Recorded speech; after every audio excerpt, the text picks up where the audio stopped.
Welcome to Movies Are Life. I'm your host, Nathan Chandler. And how about them Cowboys?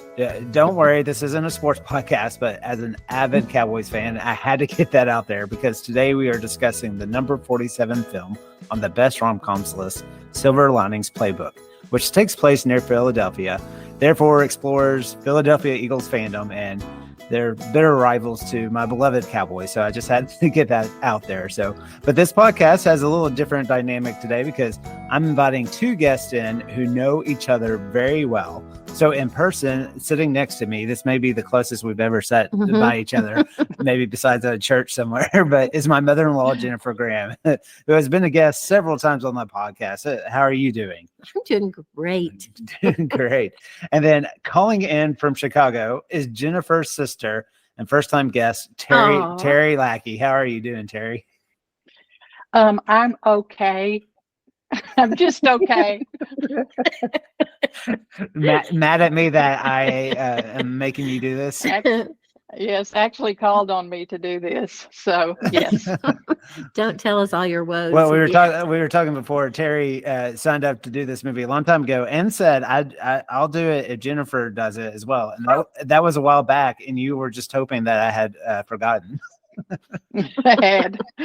You didn't. Yeah.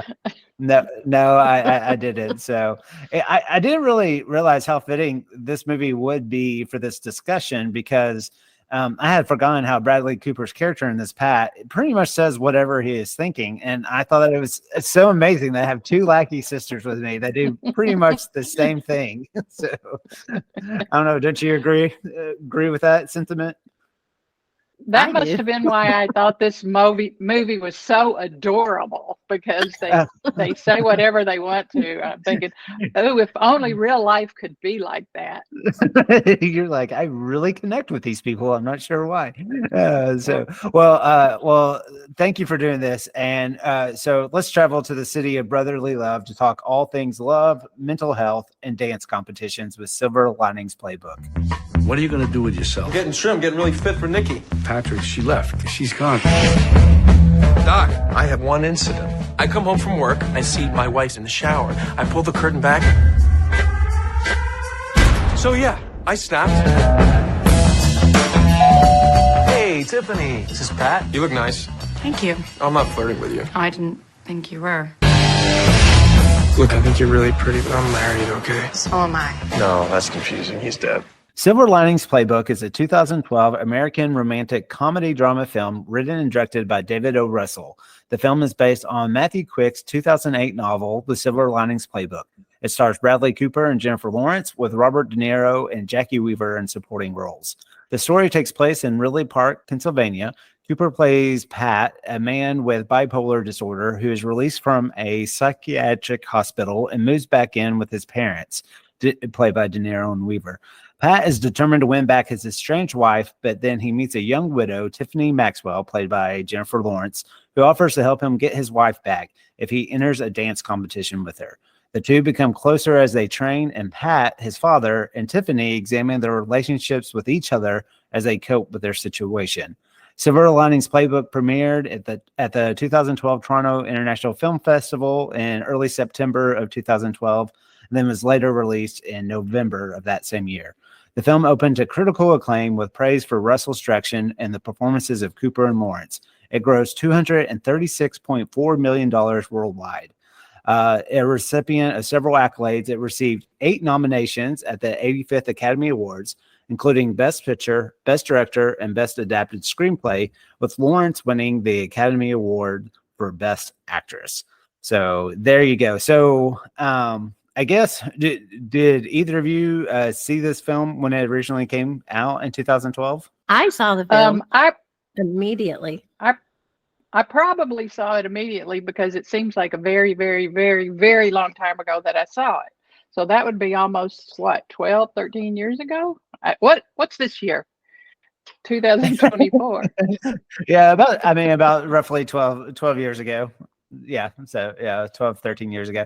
Yeah, I feel like I can't remember exactly seeing this in the theater, but I think this type of movie with it getting the basically the awards recognition, but also being very very audience friendly, I would say. Not just the actors, but kind of, this genre of, comedy, drama, that sort of thing. So I think it really could appeal to a lot of people. So I definitely remember seeing it when it came out at the time.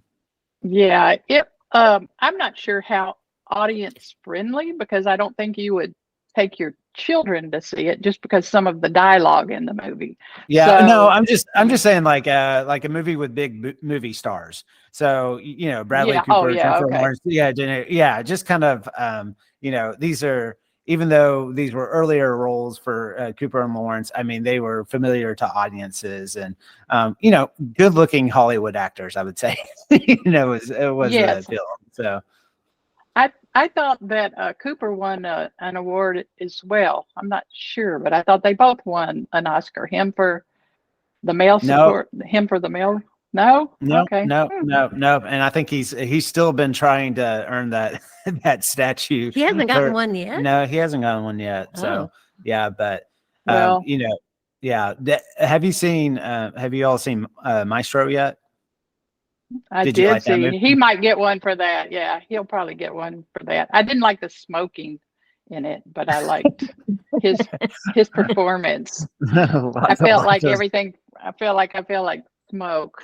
Oh, and I watched that one as well as this one with my husband Bob, who doesn't watch anything really. He'd rather be listening to classical music. So when I watched my Maestro with him, I had to listen to 3 hours of classical music right after that because he loves it so much, and it brought to mind when he was a child and Bernstein had taught children's youth orchestra, and so for 3 hours I was like, oh, I'm not gonna listen to classical music. So I watched this one with him as well. Yeah, did he like this one? Well, I told him it was a comedy, and so when it started, I thought, this is about mental illness. This is not a comedy. But I knew it would get better. I knew it would, and because in the minute Tiffany came in, everything, he liked it a lot better when she was there. Yeah. I kept looking at him, and he was like, he was making bad faces, and finally he loosened up a little bit. So yeah. Do you remember what even made you sign up for this movie, or just was it like on the list? No, I know I picked some other ones, but you didn't let me have those, like Harold and Maude or something. And this is the one you gave me, but the only thing I remember is that I just thought it was so adorable, and I just thought she was so adorable. So that's all I remember about the movie, really. Yeah. So I said, so I just watched it again, of course, and she was adorable. Yeah, I think 21 years old. I wondered how. Yeah, I might get this wrong, but I think Bradley Cooper is 36 at the time they filmed this, and so they were a little concerned about the age range because in the book, they're like closer in age and stuff like that. But I think their dynamics definitely works in this. Except for her baby face, she looked his age. I thought her face was kind of yeah. If I hadn't known that, I would have thought they were contemporaries. Right. Yeah, I wouldn't have thought that. Yeah. So, yeah. I also heard that they made her gain weight for the role, and I thought, is that what you look like when you gain weight? But okay, she looked pretty good. Yeah. But maybe that helped bring out her face or something. I don't know. Puff out her face. Yeah. So I thought this film really, I thought it held up in the sense of just a movie. I think besides maybe the iPods that are featured in this quite a bit, I felt like this is like a story that would come out today. It felt real similar. So it didn't seem extremely like dated to me in that way. Like if it came out today, it would be just as successful. But I don't know how you felt about that. Well, yeah, I definitely think people should watch it. I mean, this is what this podcast is about, right? Getting people to rewatch some of these movies. So I think they should watch it, and they should watch it before the Super Bowl that's coming up soon. Maybe I shouldn't yes. say that. Yeah, no. So we're recording this. The Super Bowl is tomorrow. So this episode will release after that. So that said, who do you have to win? Do you think it will be the Chiefs or 49ers? I think the Chiefs. Isn't that the one where Taylor kisses the football player? Yeah, so you're going for Taylor's boyfriend's team? Yeah. Taylor's boyfriend's team. I suppose. Whoever that is. They're closer. Yeah.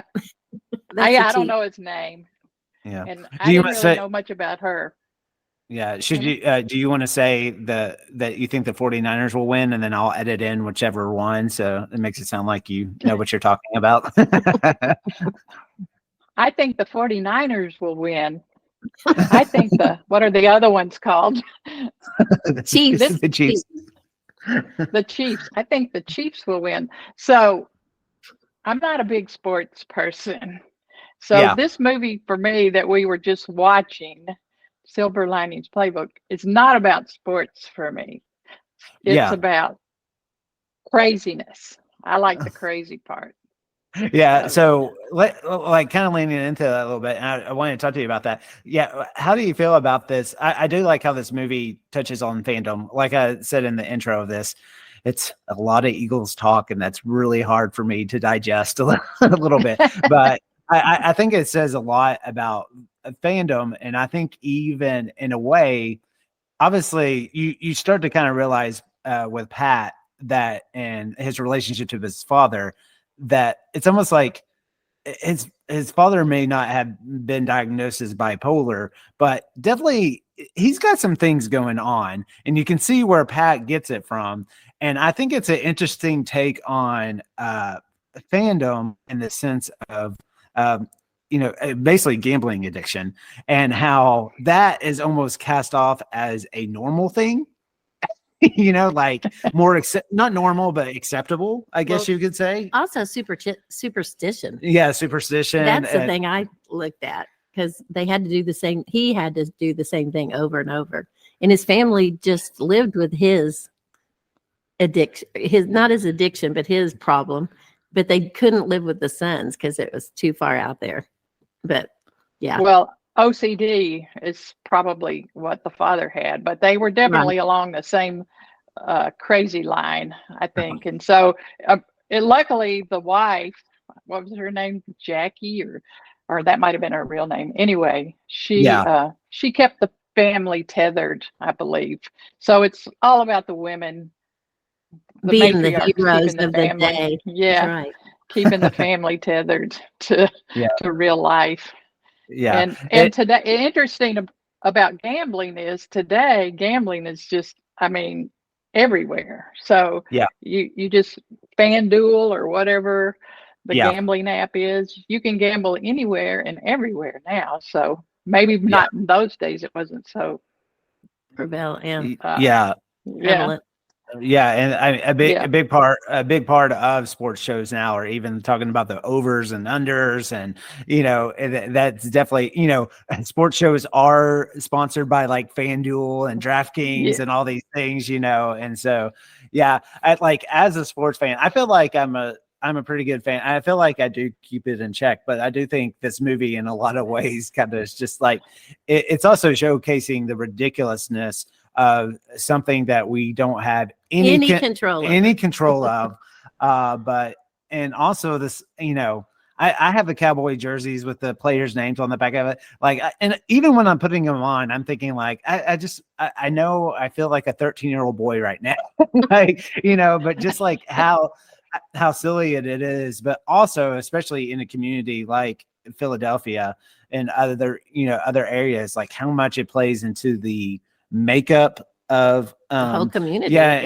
Even I'm talking about the Dallas Cowboys, but even sitting here with Jennifer, I have to buy colors for Dallas Cowboy games. I have to come up with things to wear.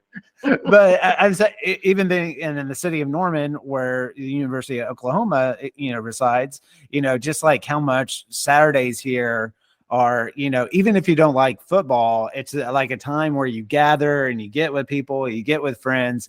And so it's this interesting dynamic, I think, of like so much energy is put into people you don't even personally know in an outcome, but also it also brings like people together. It's, sports is kind of an interesting thing. And I think it's interesting how this, is basically weaving into this, like, obviously deeper issues that aren't being addressed. Well, that's how the father chose to relate to his son. And yes, he thought that was relating. And his son always brushed him off. Yeah. Always brushed him off. Said, that's what it showed in the movie to me. Yeah. I remembered Pat in the first viewing of this 13 years ago.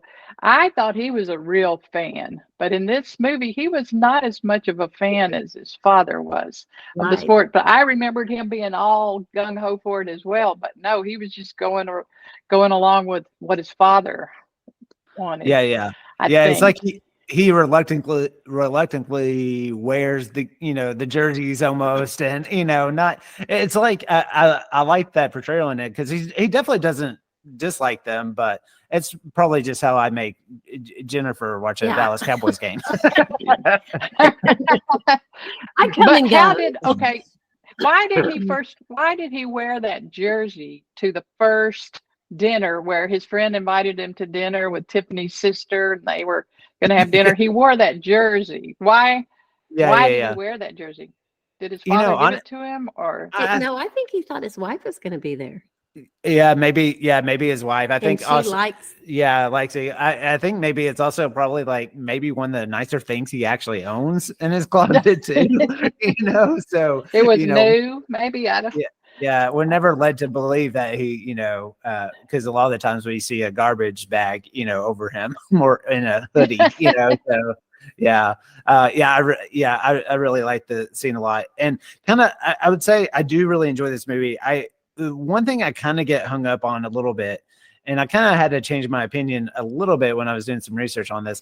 I do feel like this movie kind of, the way it does use mental health, it almost, I don't know if this makes sense. I felt like it's a movie who is writing about mental health, who is guessing what mental health looks like. And I kind of had to retract from that a little bit, because I read that David O. Russell has like a brother who has like some OCD tendencies. And it does seem like he has like a personal relationship to this a little bit. But I will say this movie as a rom-com, it kind of makes, it takes it serious, but it also, I feel like, do you know what I'm saying? Like, I do, but I liked how it subtly, when he started taking his medication, yeah, it subtly lets him get better, because it usually takes about 6 weeks for them to get better. Yeah. And it showed him improving little by little. And I kind of liked how they did that.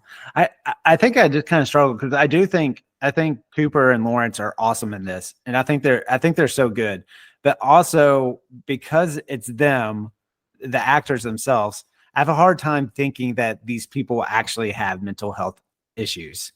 I don't know. There's still a little like polish to this movie that keeps me from like completely getting there. And it almost kind of, like adds romanticism to mental health, and almost like the end is kind of like, oh, everything's good, like gonna be almost okay. like their issues were all solved. And I don't think that would be the case. I picked up on two things that I'm going to say first, so y'all don't get to say them first. Two things. The mother set up Tiffany to run into the son. She called her and said, you watch it again. She called her and said, he's running down the street. Catch him. That was the very first run. I didn't know that. I didn't remember either. that. I did not know that. And I listened to the father. The father said, not Pat, but the father said, you called him and set it up to the mother. And she kind of went. I did not even hear that. Okay. I wondered how Tiffany kept finding him. The other thing I noticed is he thanked Tiffany for bringing on her crazy so they could connect. And so I wondered if she played up her crazy to be as crazy as him. And I thought that was a good insight, because she definitely liked him. and kept pursuing it, but she had to act crazy so he wouldn't run away, or she had to act as crazy as he was, which I thought I was think interesting. basically, yeah, I think she had a sexual addiction. I believe that was her crazy. And one of the favorite scenes of I the didn't show in the actually pick up on cafe. it. But she did text that guy to come to her house. Did you get that? Like, Yeah, yes, but he and was then when not she was hiding, cute. So well, when she was hiding behind, she did it. So what's his name would be jealous, Right. but she was hiding behind the door. But the guy said Oh. when he was leaving, he said she texted me. I think I I am by no means a mental health expert, but I don't know if it's the best solution to bring two people together that have I mean different issues, but I don't know. Look I at don't Terry. Look at Terry and Bob. They work. oh whoa. Shots fired.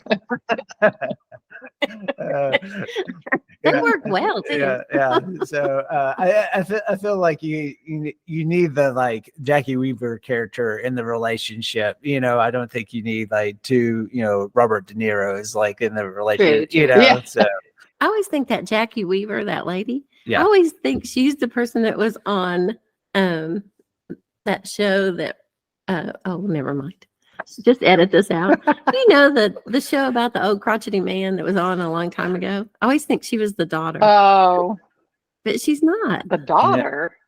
Yeah, to No, I that. don't think so. You can. You know who I'm That's what talking you about. use IMBD for, is to look up what these people do. I know I'm having flashbacks. These are just like my podcasts with Whitney, where that show with the dot. You Well, know that's the what show? when you ask old people to do your podcast, there are memory lapses and word lapses. So you have to work. Okay, I did my research for this, and I would like to good. say that Yes.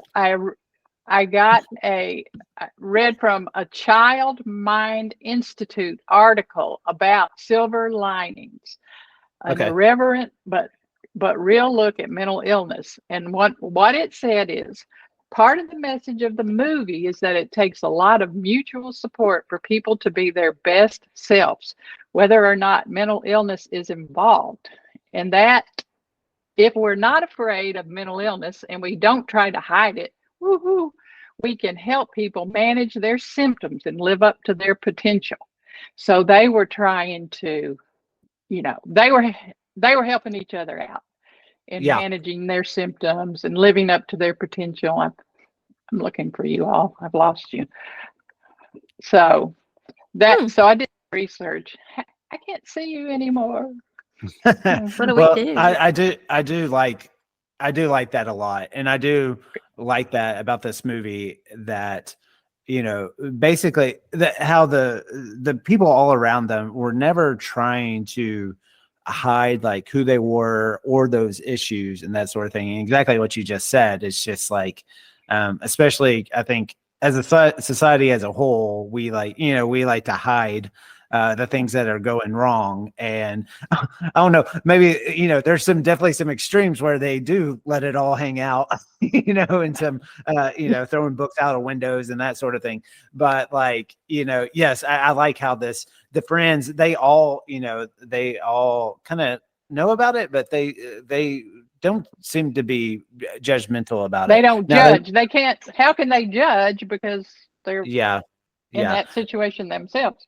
Yeah. So now, I live very near an L a subway, an L line in Chicago, and I see a lot of very needy mental health people out there, and they scream and yell and wave their hands, and I judge them because I don't want them around. So I can be judgmental, but when you're on a movie and you're cute, I'm with you.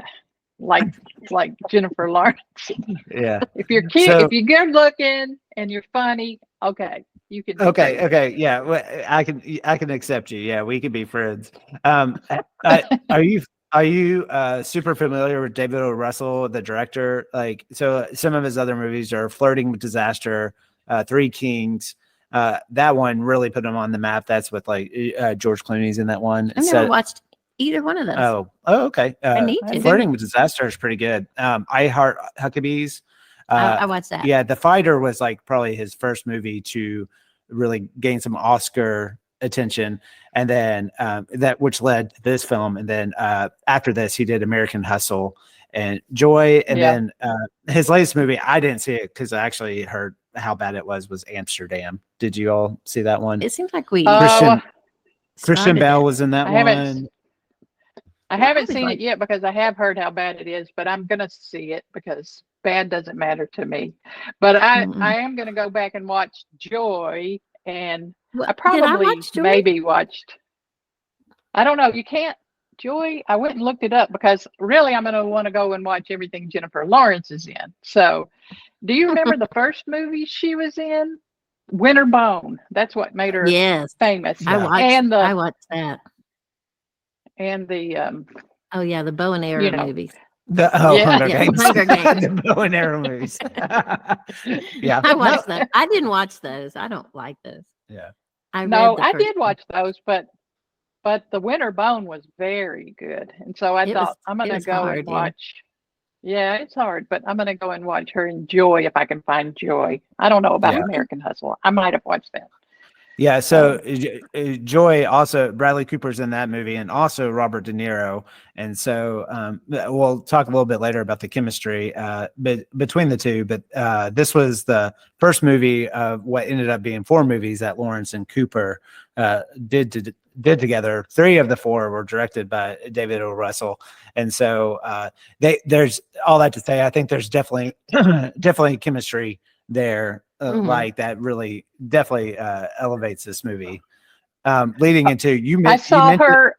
Yeah, go ahead. I saw Jennifer Russell on Ellen, and Ellen said, "Ask her a question. Who is the best kisser between somebody and Bradley Cooper?" And I don't remember who that other person was. And she had to think. She said Bradley Cooper. So that kiss in the end, or maybe I shouldn't say it. Well, anyway. It was a good one, apparently. So apparently, the kiss, the chemistry was good. So that was about your question and chemistry. Yeah. Well, so I was going to ask you. You did mention it, but I was going to ask you about kind of favorite scenes that you had from this movie. You mentioned the dinner/diner scene. That was one of my favorites. I thought that was a really good scene. So funny, but also how it leads to a lot of character growth for sure between the two. I'd have to be careful. I'm already on thin ice with my family. You should hear how I lost my job. How'd you lose your job? Having sex with everybody in the office. Everybody? I was very depressed after Tommy died. It was a lot of people. We don't have to talk about it. Thanks. How many were there? 11. Wow. I know. And she kept asking questions about it, and then when she talked about women, he was like, "Whoa!" That really got to him, I think, and he enjoyed that conversation, and I did too. I liked it too, but do you think it got a little weird? Do you think she was making it up to just be crazy, or do you think that was true? I guess the guy did come to her door, so never mind. That's one of those things. I guess you just don't know. One of my favorite quotes from that scene was when they were both running out. Now, her throwing all the food off the table, that was a little unbelievable. Swiping all the food out. I can't even remember what she got mad about. Maybe he was saying you're crazier than I am then. Right. So she swipes all the food off the table and runs out, and he goes and chases her. My favorite scene was where the server said when he was running out, "Slow down, Raisin Bran," because he ordered Raisin Bran. Of course, she said it in a better way. "Slow down, Raisin Bran." So that was one of my favorite quotes in the movie when she said, "Excuse me." Yeah. Just because you're crazy, you still got to pay your bill. That's what I like, that dynamic, because I mean, like all of us, we're always like the heroes of our own stories. But that's what's a fun dynamic is because I think even as viewers, you think that, Pat has deeper issues than Tiffany, but he sees her way further out there Right. than he is. Like in his world, he's fine. He's fine. Yeah. He's handling things, and I really like that dynamic because she more so she kind of knows herself a little more, I would say, in this, and like, she knows her fault, and that sort of thing. And She so, knows she's crazy, right? yeah, when she just gets so offended when she's like, "Oh, you think I'm the wackadoo here?" Yeah, so good. Yeah, and Jennifer mentioned her like popping up and like when he's running. I thought any of those dynamics, the very first time it happens where he's just running and she jumps like I jumped just as much as he did. I forgot that was coming, and so I thought that that was super memorable. Also, because you're a runner, so how would you feel if Whitney came jumping out from behind a tree? And Whitney would do you might that like too. it. No, Whitney's not one to scare people because she true. does not enjoy it. I will say a quick story because I do run. My old neighborhood in Arlington, strange for whatever reason, there was peacocks in the neighborhood, and I usually run early in the morning, which means dark. And one time I was running and there was like just a big brick wall that I was running along, and there was a peacock perched on top of that, and I didn't see it, and it squawked at me, and I jumped about as much as he did in this movie. So I could kind of relate to those, like there's just Scary moments. I'm glad you didn't run into the brick wall, though. I thought you were going to tell me that. I thought, oh no, thankfully not. So it was kind of maybe minor, but like the very first time that they Pat and Tiffany meet at their friend's place, and the whole discussion about the fireplace that Julia Stiles' character shows off to them, and I like that moment, one, because it's funny, but actually it's a moment where you really like they get on the same plane of like how stupid the fireplace is. Yeah. Everybody's crazy. Well, everybody's crazy is what I think then. Right. It's just like, but like what they said is like, why is it so high? And like, but it's like kind of almost like they really like, that's almost like their first connection. Guess what it is? Oh, it's a television. It's a Nope. computer screen. Keep going. It's a brick oven. It's a brick oven. It's a light. Oh, warmer. It's a drawer to Don't more think so where hard, they don't pull think out so dead hard, bodies don't and think they so shoot hard. them with Wait, where formaldehyde. would the body go though? It's a joke. It's a fireplace. In the middle of the wall.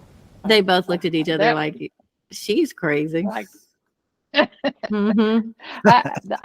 I've seen some of those in our condo, so I guess I just blew A past pilot that. then? What I think is interesting about the movie is nobody was perfect. And I've noticed that in Bradley Cooper's movies. Nobody is ever the perfect one and somebody else is the, bad one. He always has a pretty consistent real life thing that nobody is the perfect hero and nobody is a perfect villain in his movies. I think. Yeah. What other movies are you thinking about? Well, he's done 2 or 3 movies. Maestro, the wife wasn't perfect. Maestro wasn't perfect.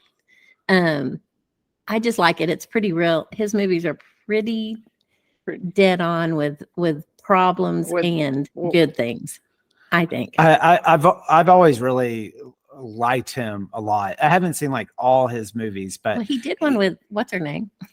With what's her name? Yeah, the singer. Yeah, Lady Gaga. Because obviously, he is a Hollywood star. Just pure handsome. But I do like him. Like he is like an actor's actor. He's real known for like. There's a clip, like, the old show Inside the Actors Studio, but there's a clip of him, like when he was young, he's in the audience asking questions. Like he very much is into this craft, is now directing a lot of movies and everything like that, and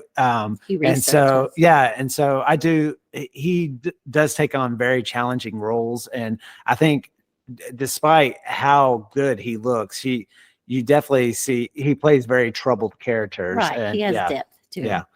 Terry, your hair looks good. Yeah. Oh, they're not You going to can be able edit to that see out. it on the podcast.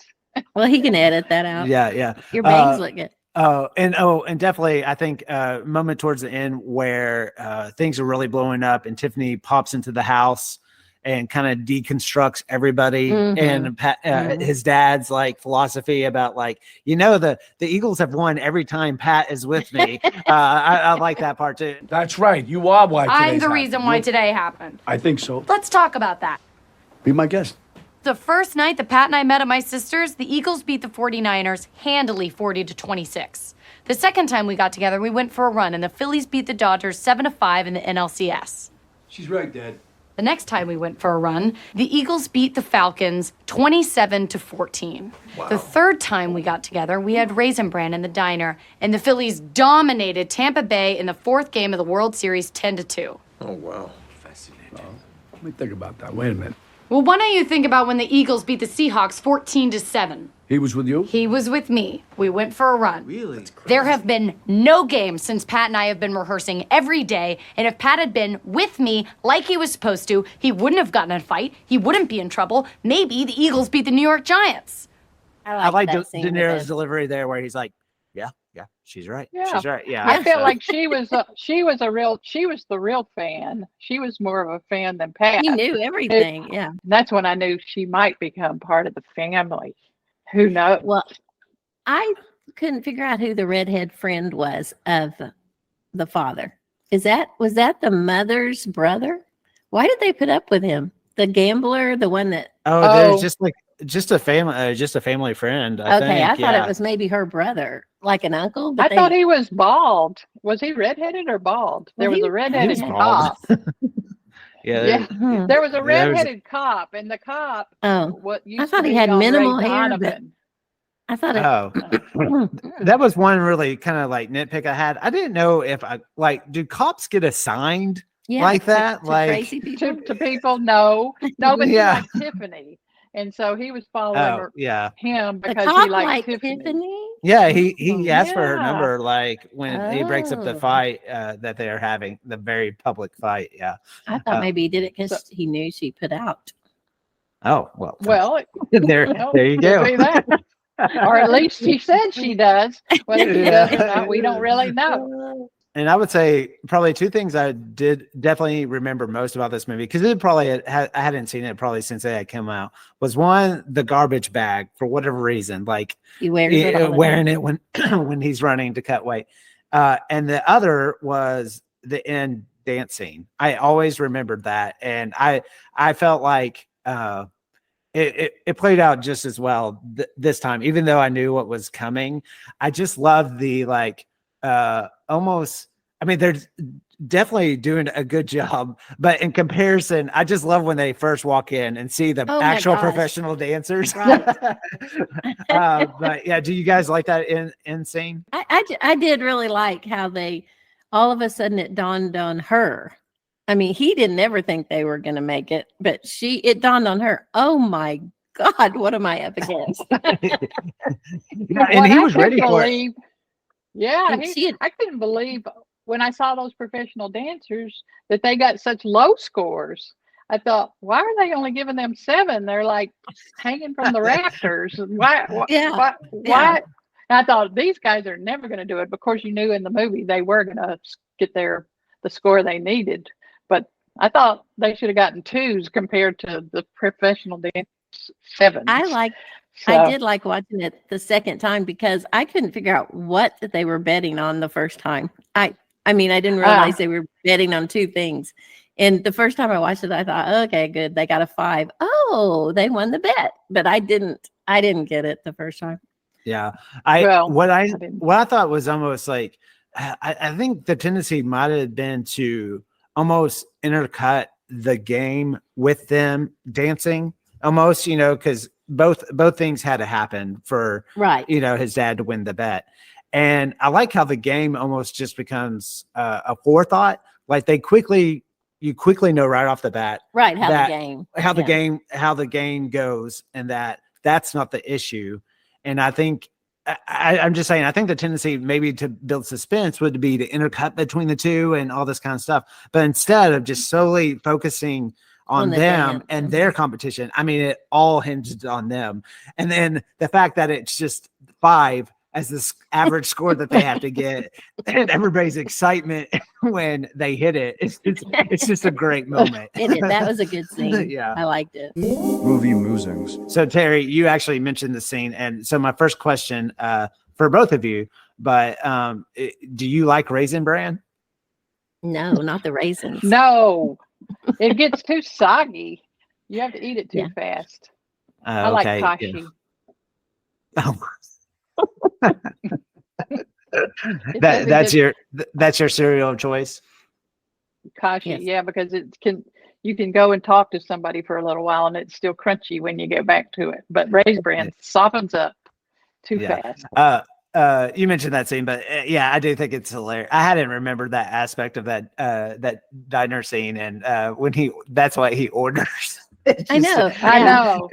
He didn't want it to be a date. She orders tea. Yeah, she orders tea, and I'm thinking, I'm just thinking how hungry I would have been after that. Thinking, golly, you're at a place where you could get hamburger and French fries, and you get Raisin Bran and tea. So we've talked a little bit about gambling and sport. Are you a gambler at all, Terri? Absolutely not. I've never won a thing in my life, so there's no way I would gamble. I mean, not even our mother. Not even bingo. I can't even win bingo. So no. Our mother jinxed us early on. None of us can win at gambling. Yeah. We were jinxed from the time of the fishing pole thing at the carnival.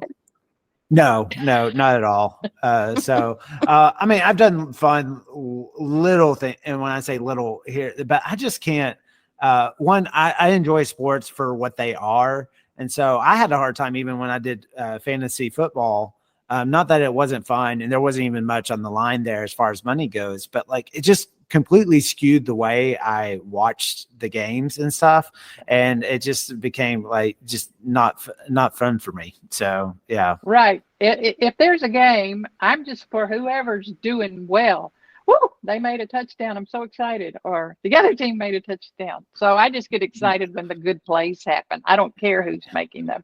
But didn't the Cowboys lose in this movie to the Philadelphia? Oh, they Wasn't did. That the final bet? Yeah. Sorry about that. It was. I know it was tough. It was tough. It was like reliving. It was tough for Nathan. The games are always like, especially when they play the Eagles, it's usually towards the end near this Christmas time. It really tracks. And I think I was kind of reading, I think they actually dubbed in the actual score of that game. Like they tried to be true to life there and stuff like that. But it's always I would say it's not even just a game as far as the betting, but I mean, usually with those two teams, it's coming down to like who's going to make the playoffs, who's not, so as a sports fan, there's a lot more into that. But I do want to give you credit. You're saying you're not a big like super sports person, but like, I mean, University of Iowa and Caitlin Clark, I would say, she watches good. basketball. I mean, she's just good. And we have a professional basketball team here that we subscribe to their games. And so we're hoping, they sign her. So I'll be able to watch Caitlin Clark more. Yeah, but she's just so good. I can't help it. I like to watch her. Were the Sky, were they bad this year? Would they even have the draft pick to get her? They lost Candace and two other really, really good players. Now they lost another good player. So who knows? We just go because it's fun and the concessions aren't as expensive as they are baseball games. So that's why I don't gamble. I'm way too cheap to gamble. Yeah. So. I was hoping that part would come out. I didn't know. She didn't say that, though. She didn't say that, though, did she? But we all know that. Yeah. So do you? I kind of mentioned it earlier. The iPod plays a really big part in this movie, and as far as them talking about it, and I think at the time when it came out, I'm not super caught up on my technology history and when things came out. But I was just going to ask you, do you remember getting your first iPod I know Jennifer here is not a big music person, but I wasn't She sure isn't if you're not either. I have an iPod in my drawer that I can't throw away. So I still have one, but it's not about music for me. It was about books. I listen to audio books on all my devices. I am not a music person. Neither is Becky. Much. I mean, I do like some types of music, like Asleep at the Wheel, bluegrass, blues, but I don't need to hear it all the time. Yeah. I like to read my books. I give Jennifer a hard time because even when I borrowed her car yesterday, because my car was in the shop, but you get in the car and nothing's on. There's no radio. There's nothing. Did you turn it on? In our car, the radio comes on. In our car, the radio comes on automatically. It just pops on, and so the minute we just push it off, the minute it comes on. So and she lives with somebody who turns music on during the morning, walks around the house. So I was kind of I did this question also kind of on purpose. Jennifer, do you remember your first iPod? No. So one Christmas we were real excited, and you did ask for it, but you asked for an iPod Shuffle, like when they were very small. Oh yeah, to go walking. And we were like, was that an iPod?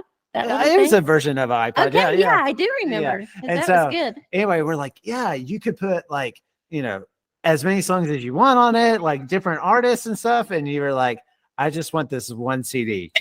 We're like, well, that kind of defeats the purpose of a shuffle. I just wanted to walk to it. Yeah, so I guess I can't complain too much. It was an easy setup. We literally put one Carole King CD on there, and that was it. So, is that what you wanted, Carole King? Yeah. No, you put another walking one on, I think. But no, I did maybe. I don't know. Oh, Carole King was my one. Remember those big things? What were they called? Like tapes? Just like Walkmans? No. I meant that you put in your car and they were thick like this. Oh, like 8 tracks? Yeah. Yeah. I had one Carole King 8-track. That's the only thing I listened to all the way to go to school 30 miles away and drive back. In my cute Carole King fan.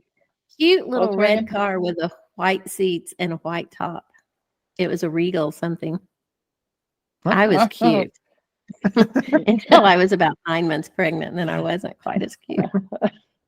Sorry. you were beautiful. Glowing. Rom-Com Rankings. I have to say, if you want to get into the music part of this, I listened through what you sent us on music. Oh, okay. The soundtrack? I didn't hear any of those songs during the movie. Yeah. I didn't get that. I went and looked for it, and I thought. Oh, okay. Well, we're kind of jumping a little bit, but we'll jump into the Rom-Com rankings. That's usually the third category, but since we're on it, I'm sorry. The soundtrack of this movie. So Terri, you didn't have a chance to listen to it? I didn't even know there was a song in it. I went. Yeah, I never know there's a song. When one of your questions was how about the soundtrack? I thought, what soundtrack? And so music. I'm thinking, I'm sure there's music in it, or it'd be really boring. But I have never listened to the music in a movie, unless it's something like "Chariots of Fire" or something. I never ever. What was what the music is. What was the last song they danced to? Well, it was kind of a mishmash a little bit. I forgot on the actual soundtrack, the one that like it's kind of becomes the punk song and they thrash around. I didn't have a chance to look that up, but when it goes back into the slow dance, I thought this was kind of funny. It's a Leonard Bernstein song, and so it's kind of funny that down the road, Bradley Cooper ended up playing him, in a movie. So, But so, did you listen to the soundtrack? I listened to a little bit of each song, all the way down. Yeah, didn't know any of them. Yeah, did I? I don't know. There was the one you knew that his was the song that he got married to, which I can't remember. The Stevie Wonder the one song. that set him off. Yeah, was that Stevie Wonder? Okay. Yeah, it was Cindy. My Sharia Moore. Oh, I know that song. Yeah, you would have known that one. Yeah. I knew that one, but Yeah. But Yeah. To me, I listened through the soundtrack. There's definitely some good songs on there. Like you two, if you had quizzed me of like what songs were featured in this movie, I'd have no idea. I think it fits for the movie, and there are good songs from the soundtrack. But as far like as a whole, I gave it 2.5. Excuse me, 2.5 out of 5. It just kind of the songs by themselves are great, but like even the songs on there are kind of a little all over the place, but not the best soundtrack ever. Danny Elfman composed some of the songs, and he's really good. But yeah, the soundtrack doesn't. It's just not one that you would go out and buy and seek or whatever like that. So I'm going to give it a 2 since you gave it a 2.5. Okay. Okay. What are you going to give it? Okay. I thought we were rating from 1 to 5 on those things. So I rated everything from 1 to 5. I didn't know that I could have 3 5s and 2 2s or anything. Yeah. Sorry. Yeah. But I'll let it. Well, I picked for that the soundtrack 1 because I thought one soundtrack. So yeah. That's it. I think that's because I was ranking. I'm ranking. Yeah. Well, we were too. That was ranking. Well, no, yeah. I tried to rewrite that where I was like for each category, rate 1 to 5. But yeah, because Jeff did the same I can thing. Give 3 5s. Yeah. Yeah, there you go. So yeah, so usually the first category I have is the romantic chemistry between the leads. So we've talked a lot about Lawrence and Bradley Cooper here. So what was this one of your 5s, Terry? This would be a 5. I gave it 4 because I thought I was ranking. But yeah, I know. I'm sorry. But 5, I thought, wow, I could give 3 5s, but now I had to pick. So 5, I thought they were so cute. Yeah, adorable. It completely makes sense why they did a lot of movies together after this, for sure. That's what I gave. I gave it 5. What about you, Jennifer? I did too. Yeah. I thought, there's just something, and the way they both. This is what makes a good actor, right? There's something dynamic about it, but the way they look into each other's eyes, they just like they could do it. They just have an intense connection. So yeah, and that's hard to do, to look in somebody's eyes. Yeah, it is. The second the second category is the best friends. So anyway, in this, I forgot. It was funny. I had forgotten that Chris Tucker was in this movie. It seemed like Chris Tucker was like one of his good friends. I'm looking for his as Danny, who keeps weaseling his way out of the hospital. We kind of talked a little bit about. There really is a community around this family, around Pat and them. So Danny is kind of like his buddy. I kind of took it as an approach as kind of more the whole of things, but how did you rank this? Well, because I was ranking, it was a 3, but I think a 4 because I thought Danny was really good and I thought they had a good connection, and the other friend too, the husband of Vanessa, her sister. I thought they all had a good friendship. So I will give it a 4 on friendship. And I thought it was both friendships were truthful. They didn't act. They were, so I would give it a 4 too. Honest. They were honest with each other. Right. I think. Yeah. Right. I gave it a 4 also. I thought it was really good. I don't know if this is a fault of me or whatever. As far as like super memorable, like I had forgotten Chris Tucker was in this. I had forgotten Julia Stiles was in this, so, and they're not the main parts to the movie, but I definitely a strong connection there. So we hit on soundtrack. So the 4th category is the chase scene or the declaration of love. So a lot of these. I loved it because it was short. it was short. Yeah. I loved it. I actually thought about that, and I didn't remember you did chase scenes, but 5. Yeah, I loved it because it was short. Well, in my rankings, I do. Yeah, it was at the end, right? And it was at the end. Always in and so, well, yes. I hope we're not. Spoiler alert. This movie is over 10 years old. I think it's okay. Mm-hmm. But because it was a ranking, I gave it 2. But okay. now What that do you I get really to think? no, Yeah. but now that I get to, it was cute, so I'll give it a 4, not Okay. a 5, but a 4. Yeah. 5 for me because it was just there. It happened. They didn't run forever. I know, but They got there. there's also, he says, the chase scene. There were several chase scenes in there. What do you give those? You know, when she came running running after him. Yeah, it's kind of a trope that, at the end of these rom-coms, there is somebody's trying to catch somebody, for whatever reason. And if people haven't seen this movie, basically, after the dance competition they've won, Pat sees his, I guess technically they're still married, right? I don't know. Or separated, but Yeah. anyway, he goes to talk to her, and Tiffany thinks he's like connecting with her. Mhm. But I like too that we don't know necessarily everything he said to her Yeah. in the moment. But anyway, They just didn't want to write that script. yeah. So she takes off, but I like the advice that his dad gives to him about, chasing her and finding her and stuff like that. But I loved it. One, I think kind of like you said, it's really fast. They don't, Fast. dramatize that.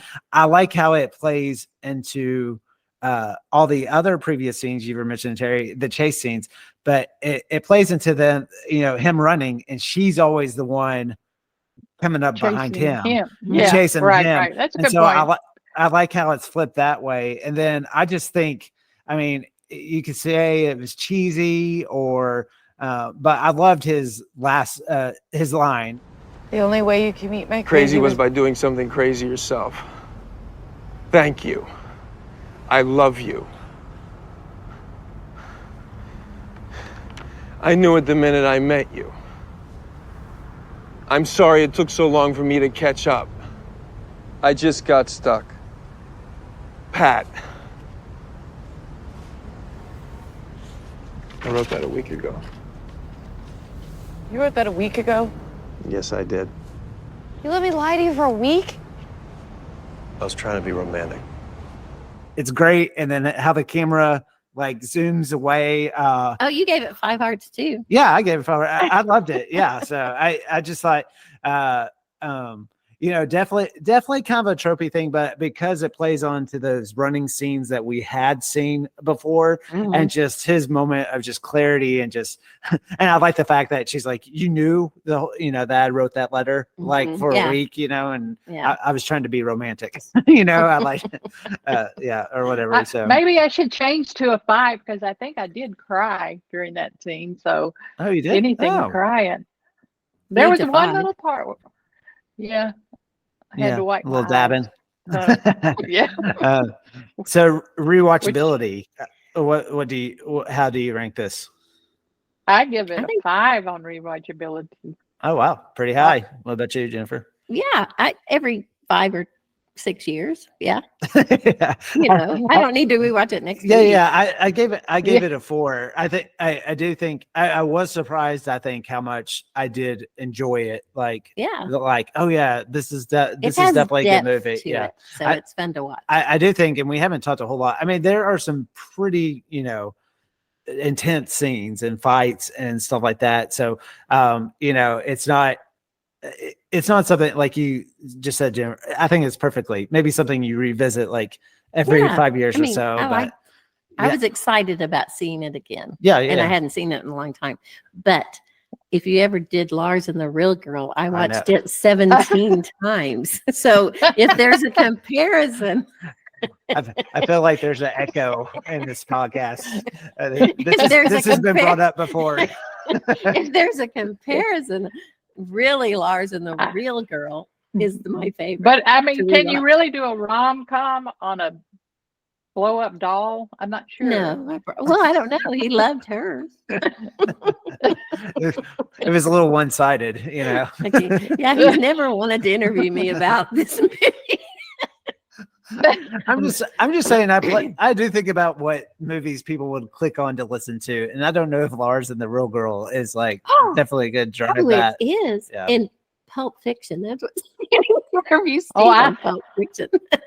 I like Pulp Fiction. I like gory. Gory is my thing. So Gory's your thing? Do Steve and Terri Oh, on yeah. Pulp Fiction. Really? Like horror movies? and Yes, stuff? like Kill Bill. Not horror. And Okay.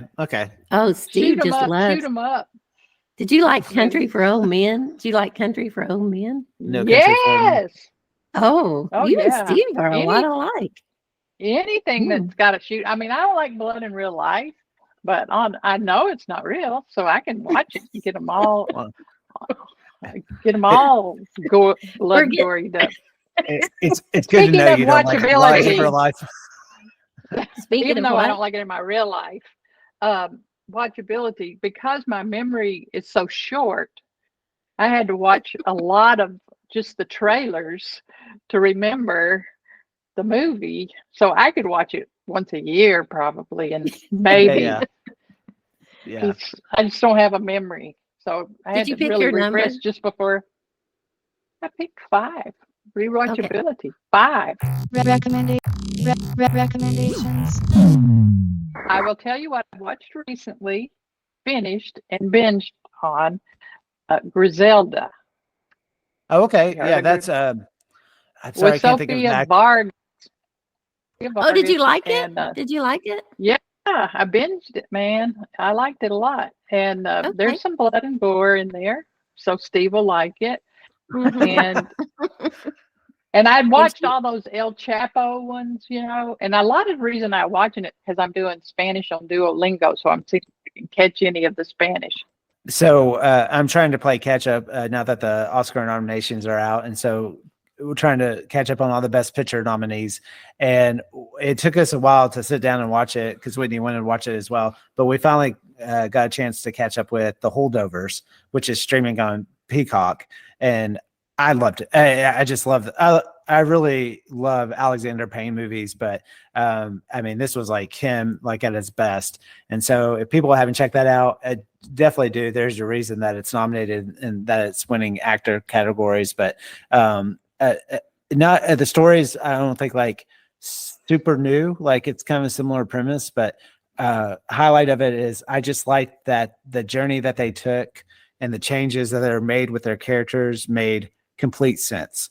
Like sometimes you watch movies and you're like, I don't know if this person would actually change like this. And this movie did a really good job of you believing that they got to the place where they ended up. So I really think people should check that out. Did you see that one, Terry? I went to I live right around the corner from a movie theater, so I went and saw it in the theater. And then after I got out, I said to Bob, you have to watch this show because that man reminded me of Bob. Because you can ask one question and you get a 20-minute answer. So I'm thinking, oh, you've got to watch this show. So I haven't talked to him. He hasn't done it yet. And I have Peacock for some reason because Xfinity gave it to me and I'm no longer an Xfinity subscriber. So while I can still watch for free, I need to watch it. And I need to get him to watch it because his friends recommended, it's just that guy's. So I just wondered if Bob would see himself in it. That'd be interesting to see. Yes, I know. I need to get him to watch it. I've tried.